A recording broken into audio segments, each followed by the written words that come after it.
Bismillahirrahmanirrahim. Assalamualaikum warahmatullahi wabarakatuh. Bapak Ibu yang saya hormati dan rekan-rekan semuanya, alhamdulillah kita ucapkan, kita bersyukur kepada Allah karena kita sudah meluangkan waktu kita, yang mana Allah telah memberikan kita banyak nikmat, banyak rezeki pada pagi hari ini, yang mana Allah juga berkata dalam firman-Nya, maka bersyukurlah atas nikmatku, maka akan utama nikmatnya, dan barang siapa yang kufur atas nikmatku, ingatlah azabku sangat pedih. Jadi Bapak Ibu sekalian, mari pertama-tama kita mengucapkan alhamdulillahirabbil alamin. Langsung saja tanpa memperpanjang kata-kata mukadimah, kita akan langsung memulai kultum kita pada pagi hari ini, yang mana yang akan menjadi pemateri atau mengisi kultum kita hari ini adalah Ibu Dona Amelia. Kepada Ibu Dona kita persilakan. Assalamualaikum warahmatullahi wabarakatuh. Waalaikumsalam warahmatullahi wabarakatuh. Itu kata Abdul Somad, sebuah trik untuk menghilangkan kegrogian. Baik, alhamdulillah wa syukurillah. Allahumma sholli ala sayyidina Muhammad wa ala ali Muhammad. Rabbi shrah li sadri wa yassir amri wahlul 'uqdatam min lisani yafqahu qawli. Bapak Ibu yang dirahmati Allah, tentunya kita bersyukur kita diberikan kesehatan seperti yang disampaikan oleh moderator tadi. Tidak terhitung nikmat Allah yang kita rasakan. Jadi dari sebuah kajian yang kami dengar dari Buya Gus Rizal, beliau bercerita ada temannya yang sakit jantung, kan? Dan itu harus dioperasi di Singapura. Jadi jantung itu harus dikeluarkan, kemudian selama jantungnya itu diservis, itu pakai alat. Jadi biaya pemasangan alat itu 1 jam itu 80 juta. Jadi selama jantungnya itu diservis, kenalah 180 juta untuk 3 jam. Nah, berapa jam jantung Allah yang sudah kita rasakan. Nah, itu tadi seperti yang disampaikan oleh moderator kita. Kadang kita lupa bersyukur. Seperti itu, mudah-mudahan tadi yang disampaikan oleh moderator tadi itu mengingatkan kita. Dan salam beserta salam kepada Nabi kita, Nabi Muhammad SAW. Semoga dengan sering-seringnya kita mengucapkan salawat akan menjadi catatan yang akan menjadi syafaat, sehingga ketika di padang mahsyar nanti, ketika matahari itu 1 jengkal jaraknya dari kepala kita, syafaat Nabi itulah nanti akan menjadi perlindungan kita. Bapak Ibu yang dirahmati Allah, topik yang akan kita diskusikan hari ini adalah terkait dengan akhlakul karimah. Dan nanti setelah akhlakul karimah kita diskusikan sekilas, kemudian kita akan mencoba melihat bagaimana akhlak dalam etika kerja, seperti itu. Baik Bapak Ibu, jadi kalau kita berbicara mengenai akhlak, itulah salah satu alasan utama kenapa Rasul diturunkan Allah ke muka bumi. Jadi pada saat Rasul Nabi Muhammad diturunkan ke muka bumi itu, kondisi kaum jahiliyah itu bukan pada kondisi mereka itu bodoh. Peradabannya sudah tinggi, dunia sastranya sangat tinggi, perdagangannya sudah sangat maju, tetapi yang bermasalah adalah akhlaknya jahiliyah yang kita dengar dari kajian-kajian. Sehingga Rasul itu diturunkan ke muka bumi itu untuk memperbaiki akhlak manusia. Karena kalau kita bicara mengenai peradaban, ilmu pengetahuan, jauh sebelum Rasul diturunkan, di masa peradaban kuno sendiri, di masa Yunani, Romawi, Babilonia, Persia, itu peradaban sudah sangat tinggi seperti itu.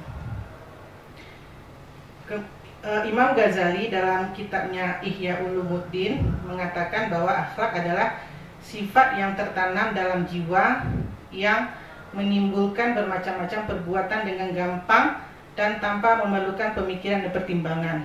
Artinya akhlak ini adalah sesuatu yang masuk ke dalam alam bawah sadar kita. Jadi kalau seseorang itu berbuat sesuatu secara otomatis, ketika ada orang lain yang membutuhkan pertolongan, dia langsung memberikan pertolongan. Ketika dia bersalah langsung mengucapkan permohonan maaf, itu adalah bagian yang memang sudah masuk ke dalam alam bawah sadar, dan itu sudah menjadi habit dan kebiasaan. Nah, itu mengacu kepada apa yang disampaikan oleh Imam Al-Ghazali tadi dalam kitabnya, mengatakan bahwa akhlak itu adalah sesuatu sifat yang tertanam ke dalam kalbu kita, seperti itu. Secara bahasa ya, akhlak itu secara etimologis berasal dari kata al-khuluq. Al-khuluq itu artinya tabiat atau budi pekerti atau kebiasaan. Nah, itu kalau secara bahasa, secara etimologis ya, secara bahasa. Secara istilah, akhlak merupakan sesuatu yang melekat pada jiwa manusia, yang daripadanya lah lahir perbuatan-perbuatan yang mudah tanpa melalui proses pemikiran atau pertimbangan. Nah, seperti yang kita diskusikan tadi. Kemudian dalam Kamus Besar Bahasa Indonesia, akhlak itu berarti budi pekerti. Pada saat Menteri BUMN Erick Thohir itu pertama kali diangkat sebagai menteri, salah satu program reformasi strategis yang beliau buat adalah ASN berakhlak. Ya, Pak Didi ya? Ya, itu sudah diadopsi dalam peraturan Permenpan, ASN berakhlak. Nah, berakhlak itulah singkatan. Ber itu artinya berorientasi pelayanan. A itu, dan tahu enggak? Agama. Nah, itu akuntabel.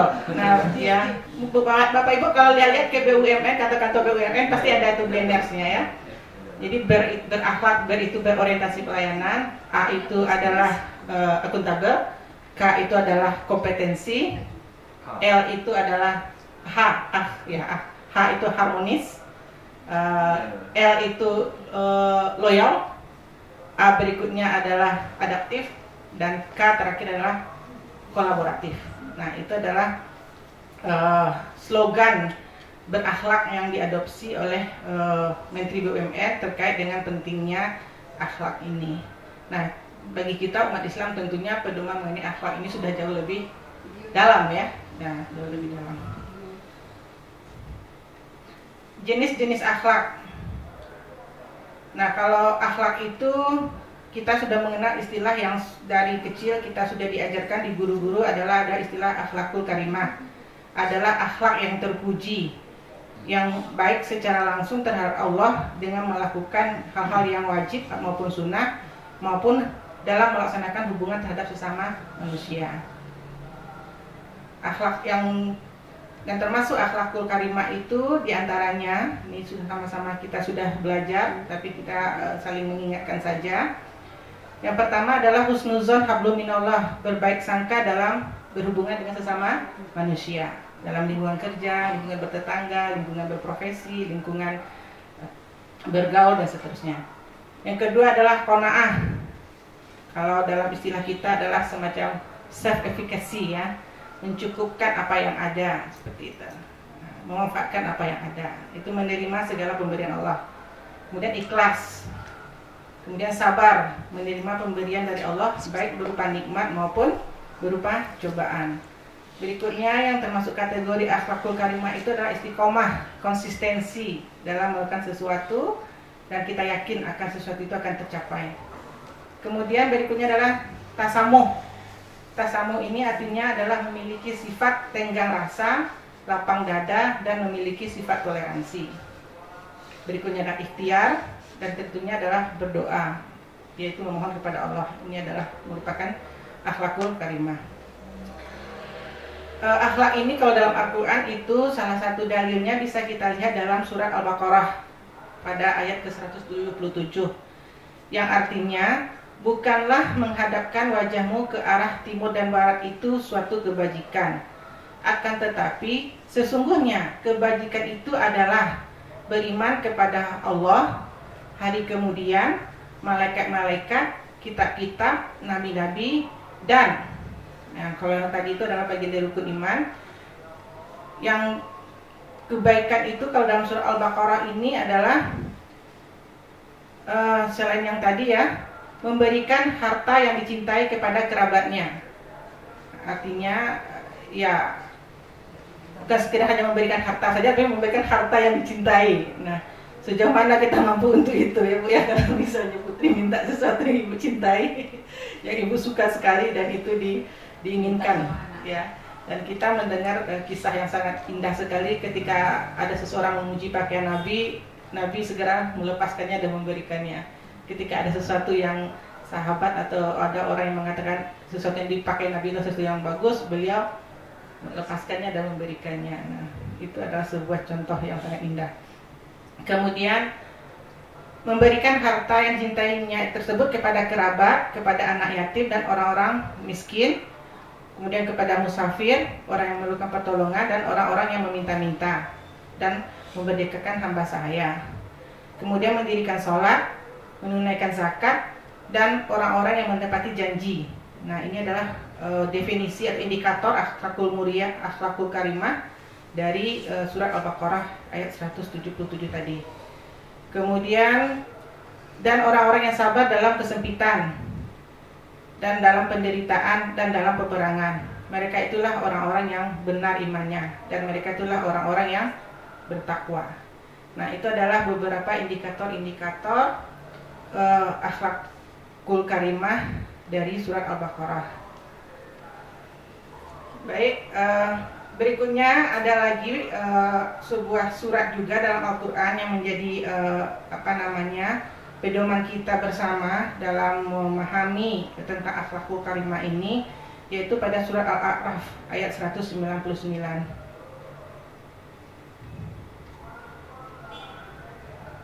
Yang bunyi suratnya adalah khudil afwa wal ma'ruf wa umril bil ma'ruf wa'rid anil jahilin.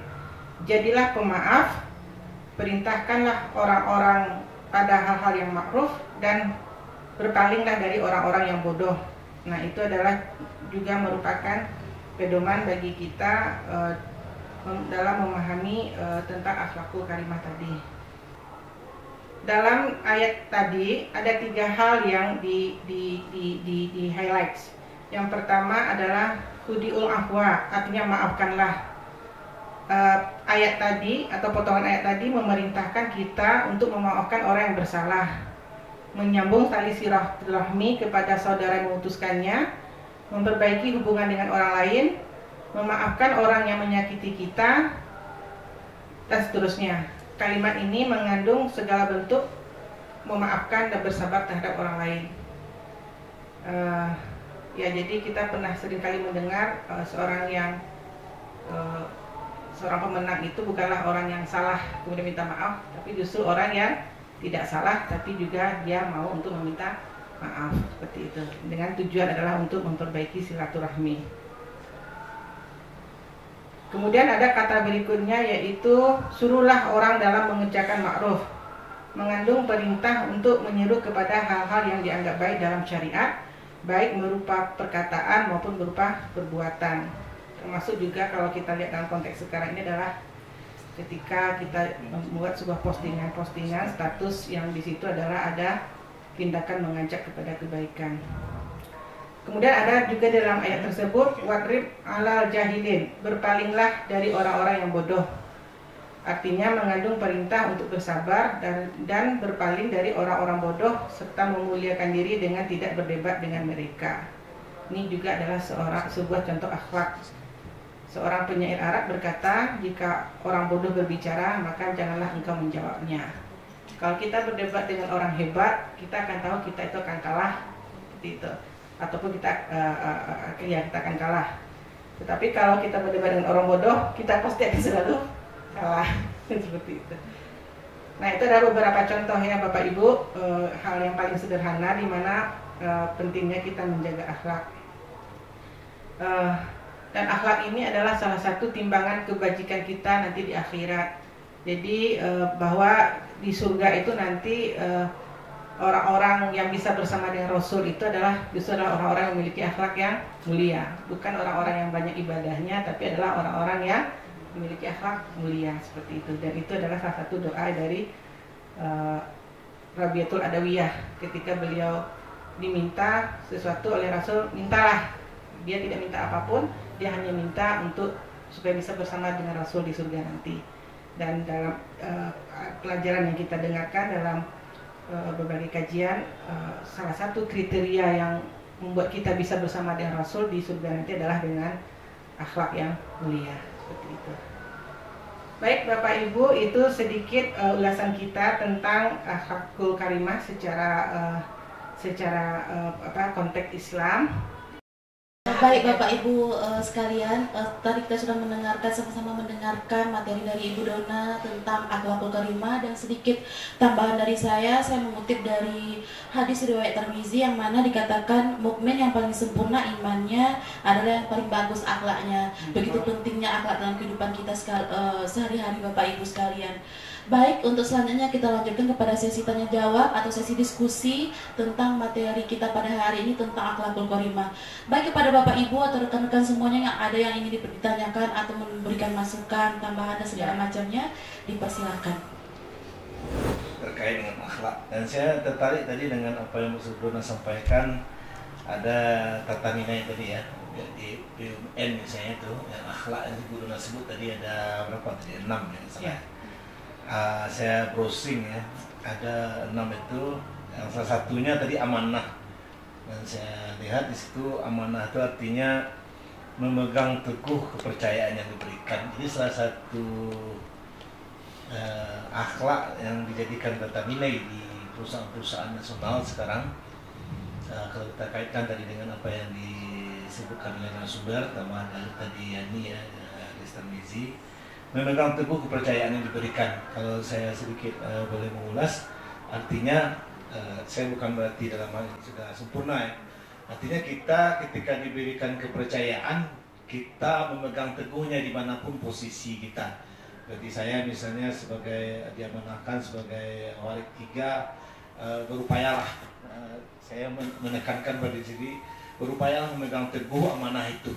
Apakah itu akan dinilai orang positif apa negatif, selagi itu menurut kita tidak menyimpang dari aturan yang ada, kita pegang teguh mana itu. Dilihat atau tidak dilihat oleh pimpinan, kalau saya dilihat oleh Bu Rektor, tidak dilihat oleh Bu Rektor, tetap melaksanakan tugas itu sesuai kemampuan yang terbaik. Sehingga kita ini tidak bekerjanya karena Bu Rektor. Jadi Bu Rektor hanya sebagai mengkoordinir kita di sini. Kita bekerja itu niat karena Allah Subhanahu wa taala.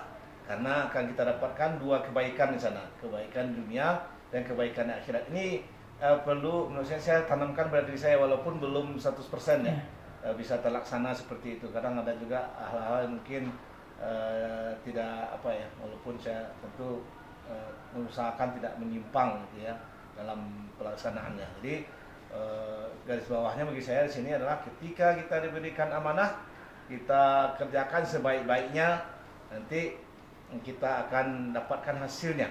Hasilnya itu tidak dari orang gitu ya, hasilnya dari Sang Pencipta orang itu. Karena juga kemarin saya dapat tausiah juga dari Ustadz yang sebelumnya juga sudah saya ketahui, terutama bagi Bapak Ibu dosen ini. Ketika kita memberikan ilmu kepada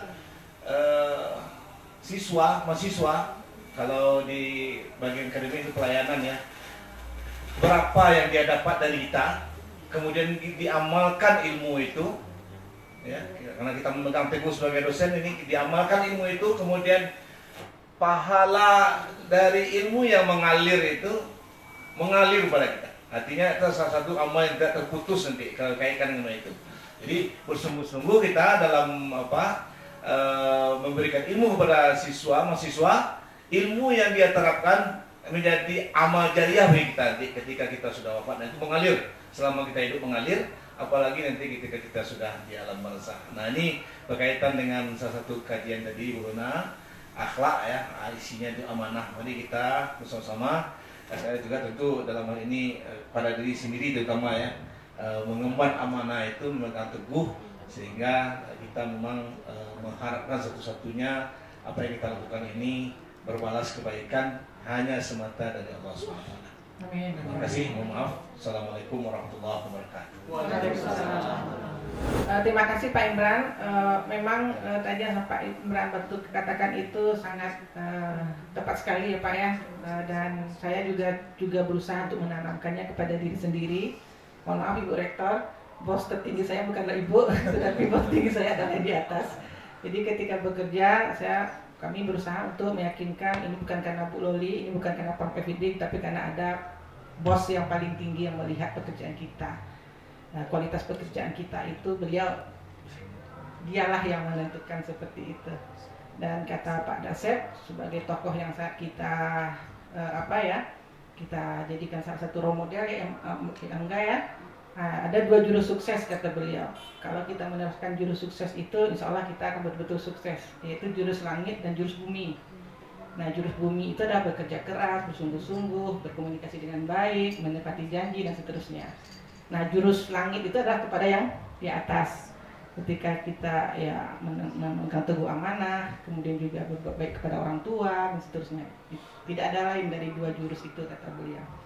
Baik Bapak Ibu, terkait dengan etika kita atau akhlak dalam bekerja dalam Islam ini ternyata dalam Islam itu bekerja itu merupakan perintah dari Allah. Itu ada pada surat At-Taubah ayat 159 yang bunyinya itu artinya, dan katakanlah bekerjalah kamu, maka Allah dan Rasulnya serta orang-orang mukmin akan melihat pekerjaanmu itu, dan kamu akan dikembalikan kepada Allah yang mengetahui dan yang gaib dan yang nyata. Lalu diberitakannya kepada kamu apa yang telah kamu kerjakan. Jadi kita ditugaskan dimanapun kita berada ini, dan bekerja itu bukanlah hanya sekedar pencari nafkah, tetapi memang kita salah satu tujuan kita diciptakan itu adalah beribadah. Nah, beribadah itu adalah bekerja. Jadi mudah-mudahan kita sadari bahwa bekerja itu bukan hanya sekedar kebutuhan fisiologis material, tapi adalah sebuah kebutuhan spiritual kita. Sebagai wujud kita adalah hamba yang bertakwa kepada Allah. Jadi yang pertama, etika atau akhlak dalam bekerja itu adalah menyadari bahwa bekerja itu merupakan perintah dari Allah kepada kita. Kemudian yang kedua, artinya sungguh-sungguh dan profesional dalam bekerja. Syarat kedua agar pekerjaan itu dijadikan sarana untuk mendapatkan surga dari Allah adalah profesional, sungguh-sungguh dan tekun dalam bekerja. Di antara bentuknya adalah tuntas melaksanakan pekerjaan yang diamanahkan serta memiliki keahlian di bidangnya. Nah, di sini kita seperti ada tuntutan untuk tetap mengupgrade diri, untuk tetap belajar, untuk tetap tumbuh dan berkembang. Kemudian berikutnya adalah bersikap jujur dan amanah. Nah, ini tadi yang disampaikan oleh Pak Imran tadi. Terima kasih Pak Imran. Tidak mengambil sesuatu yang bukan menjadi haknya, tidak curang, dan juga objektif dalam menilai. Nah, hadis Nabi mengatakan seorang pebisnis yang jujur lagi dapat dipercaya kelak akan dikumpulkan bersama para nabi, para siddiqin, dan para syuhada. Nah, itu adalah akhlak kita dalam bekerja. Berikutnya adalah menjaga etika. Etika dalam berbicara, etika dalam menegur, etika dalam berpakaian, bergaul, makan, minum, berhadapan dengan customer, dan etika dalam rapat. Nah, itu adalah berikutnya akhlak dalam bekerja. Kemudian adalah tidak melanggar prinsip-prinsip syariah. Tidak boleh melakukan pekerjaan yang haram, menyebarluaskan kefasitan seperti pornografi, mengandung unsur riba, gharar, dan seterusnya. Kemudian membuat fitnah dalam persaingan, tidak menutup aurat. Kemudian ikhtilat antara laki-laki dan perempuan. Ada konteks di mana kita tidak bisa mencampur adukkan antara laki-laki dan perempuan. Kemudian menghindari syubhat. Menghindari syubhat di sini adalah seperti unsur-unsur pemberian dari pihak luar, gratifikasi. Kemudian juga adanya kepentingan sepihak. Nah, itu juga adalah hal-hal yang sifatnya adalah menghindari syubhat. Dan tentunya adalah menjaga ukhuwah Islamiyah. Rasulullah mengemukakan sifat-sifat preventif agar tidak merusak ukhuwah di kalangan kaum muslimin. Beliau mengemukakan dan janganlah kalian memberi barang yang sudah dibeli oleh saudara kalian. Ini kalau dalam berbisnis ya, kalau sudah ada rekanan kita yang sudah maju untuk sebuah kegiatan tender atau kegiatan bisnis, maka kita tidak boleh atau kita menghormati proses tersebut. Kalau memang ada kesempatan mungkin kita yang akan melanjutkan. Artinya jangan kita bersaing dengan tidak tepat atau tidak dengan tidak baik seperti itu. Bapak Ibu yang dirahmati Allah, itulah yang mungkin yang dapat kami sampaikan pada kajian singkat kita hari ini. Mudah-mudahan kita semua mendapatkan taufik dan hidayah untuk tetap memperbaiki dan belajar terus untuk meningkatkan kualitas ketakwaan dan kualitas keimanan kita, dan itu nanti terefleksi dalam akhlak kita sehari-hari. Seperti yang kita sudah tadi lihat di awal, bahwa akhlak itu sesuatu yang bersifat alam bawah sadar, artinya melekat tanpa harus ada sesuatu perintah, komando ataupun arahan atau suruhan. Nah, itu mudah-mudahan itu akan melekat ke diri kita dimanapun kita berada, seperti itu. Demikian Bapak Ibu, terima kasih atas segala perhatiannya. Semoga kita senantiasa sehat walafiat selalu dan dimudahkan dalam urusan dan juga menjalankan aktivitas pekerjaan kita. Wabillahi taufiq wal hidayah. Assalamualaikum warahmatullahi wabarakatuh. Bapak Ibu masih ada yang ingin bertanya atau memberikan tanggapan tambahan dari materi kita pada hari ini? Bapak Ibu atau rekan-rekan semuanya. Kepada Ibu Loli dipersilakan. Ini sedikit apakah menambahkan atau apa? Keberkahan, keberkahan. Jadi sudah disampaikan tadi masalah kita bekerja, gitu kan. Jadi kalau bekerja jangan hanya sekedar bekerja, gitu ya. Karena aku bekerja, gitu ya. Jadi keberkahan itu penting, gitu. Ya. Sebenarnya hidup itu seimbang, gitu, seimbang. Pada saat kita memberikan lebih, insya Allah kita akan mendapatkan lebih, gitu. Misalnya kita digaji di sini sebesar, anggaplah 3 juta, gitu. Ya, seimbangnya apa? Tentu kita harus memberikan senilai 3 juta, gitu.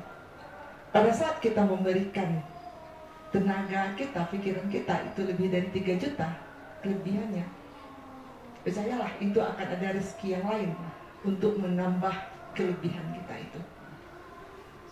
Pada saat gaji kita 3 juta, tapi kita hanya memberikan jasa kita sebesar 2 juta, berarti ada yang kurang. Kalau istilahnya, kalau kita hidup, itu sebenarnya adalah korupsi. Ya. Kita digaji 2 juta, kita digaji 3 juta, tapi yang kita lakukan itu hanya 2 juta, gitu. Oke, bekerja itu bisa secara fisik, bisa pikiran, gitu. Mungkin kelebihannya pikiran, mungkin, gitu. Jadi pada saat kita memberikan tidak sesuai dengan apa yang diamanahkan kita, kadang disitulah timbul ketidakberkahan. Dengan cara apa? Karena kita tidak seimbang memberikan, kadang Allah menarik nikmat, menarik dari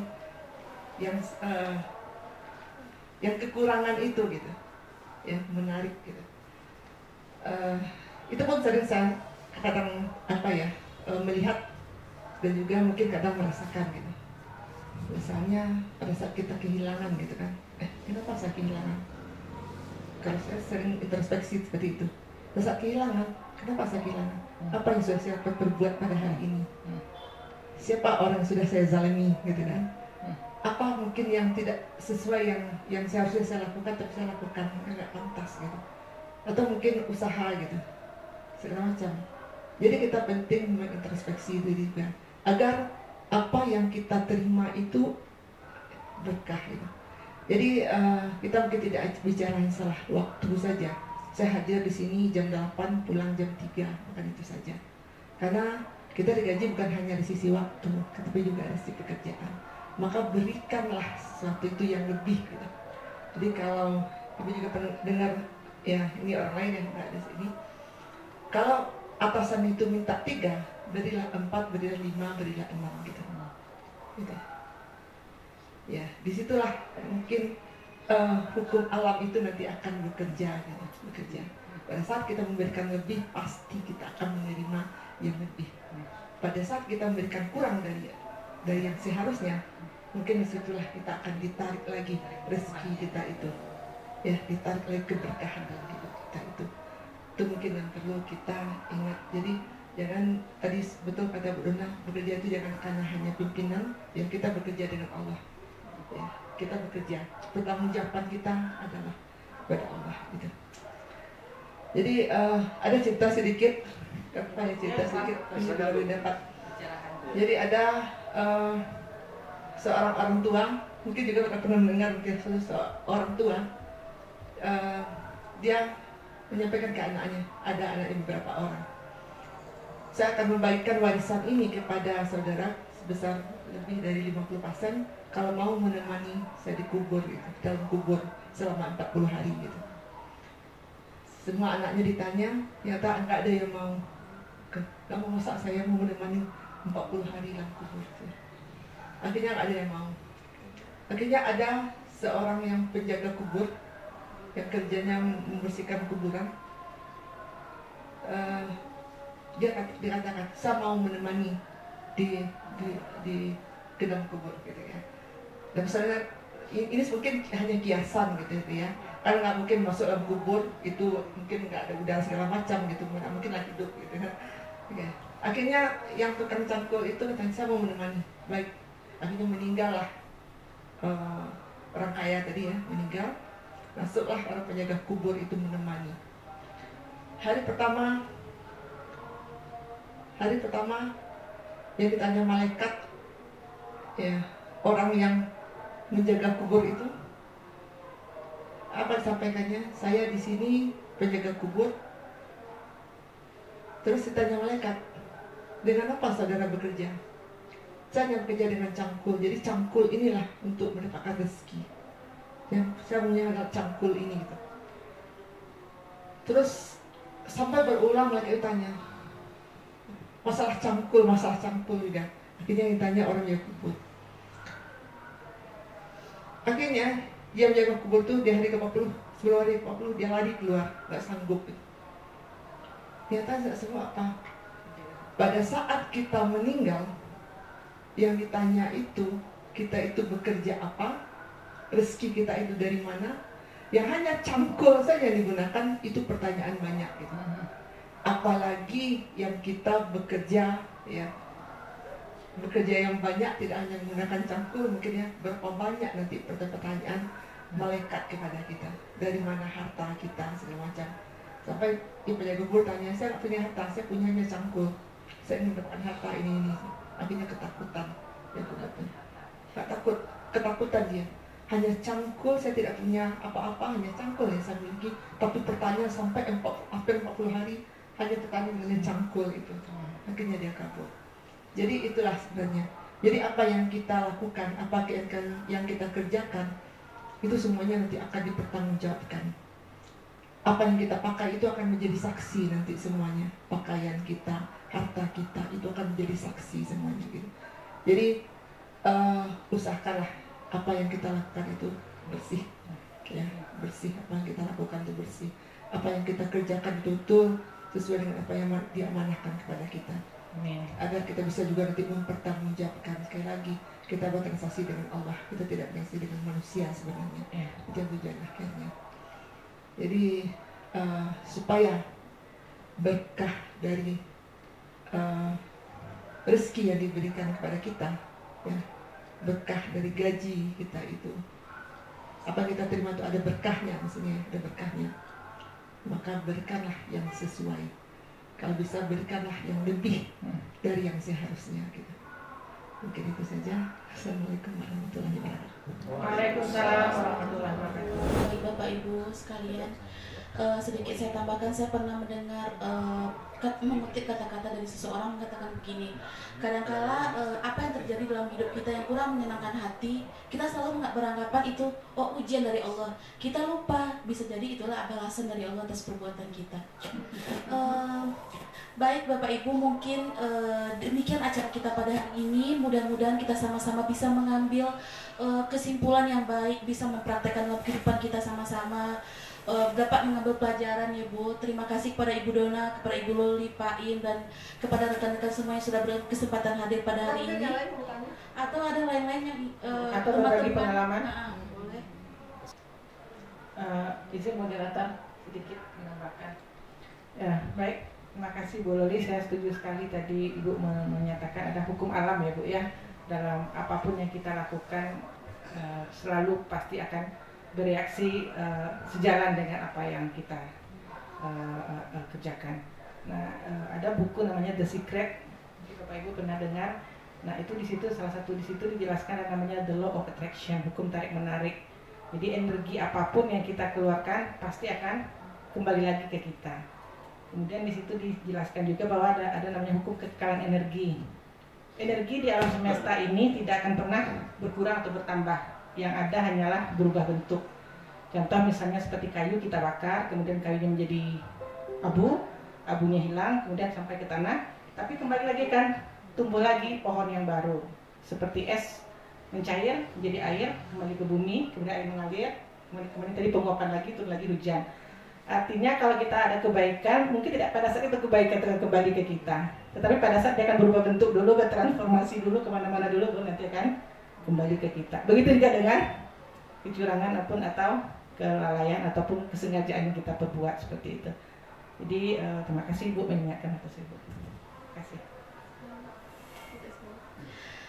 Baik, demikian acara kita hari ini. Alhamdulillahirabbil alamin, kita ucapkan karena acara kita sudah selesai. Terima kasih untuk Bapak Ibu dan rekan-rekan semuanya. Saya akhiri. Assalamualaikum warahmatullahi wabarakatuh.